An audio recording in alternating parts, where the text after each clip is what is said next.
નમસ્કાર, આપ જોઈ રહ્યા છો ઈટીવી ભારત। નજર કરીએ આજના મહત્વના સમાચાર પર। વડાપ્રધાન મોદીએ દેશવાસીઓને આપી 85,000 કરોડના રેલવે પ્રોજેક્ટની ભેટ। કાર ઉત્પાદક મારુતિ સુઝુકીના હાંસલપુર પ્લાન્ટની અંદર આવેલા રેલવે સાઇડિંગનું કર્યું ઉદ્ઘાટન। વડાપ્રધાન મોદીએ 95મા દાંડી યાત્રા દિવસ નિમિત્તે ગાંધી આશ્રમ મેમોરિયલ માસ્ટર પ્લાનનું કર્યું લોકાર્પણ। કહ્યું, ભવિષ્યની શક્તિ અને ક્રાંતિના સ્થાન તરીકે ગાંધી આશ્રમનો થશે વિકાસ। અમદાવાદમાં સાબરમતી આશ્રમમાં વડાપ્રધાન નરેન્દ્ર મોદીએ મહાત્મા ગાંધીની પ્રતિમાને પુષ્પાંજલિ કરી અર્પણ। હૃદયકુંજની મુલાકાત સાથે પ્રદર્શન પણ નિહાળ્યું।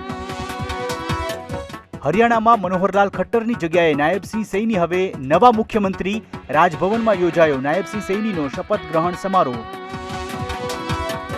રાહુલ ગાંધીની ભારત જોડો ન્યાય યાત્રા અંતિમ ચરણમાં। યાત્રાના 59મા દિવસે મહારાષ્ટ્રના નંદુરબાર પહોંચી રાહુલ ગાંધીની ભારત જોડો ન્યાય યાત્રા। જેસલમેર નજીક ભારતીય વાયુસેનાનું તેજસ એરક્રાફ્ટ ઓપરેશનલ ટ્રેનિંગ દરમિયાન થયું ક્રેશ। સદનસીબે બંને પાયલટનો થયો આબાદ બચાવ। ગુજરાત એટીએસ, કોસ્ટગાર્ડ અને એનસીબીનું પોરબંદર નજીક મધદરિયે સંયુક્ત ઓપરેશન।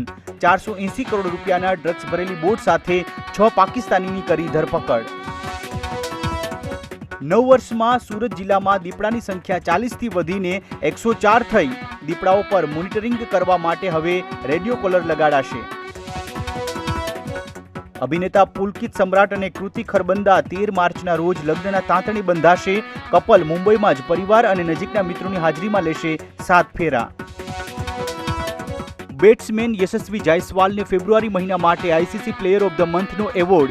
ઇંગ્લેન્ડ સામે શ્રેણીમાં બેવડી સદી સાથે એક શ્રેણીમાં સૌથી વધુ રન બનાવવાનો પણ બનાવ્યો હતો રેકોર્ડ।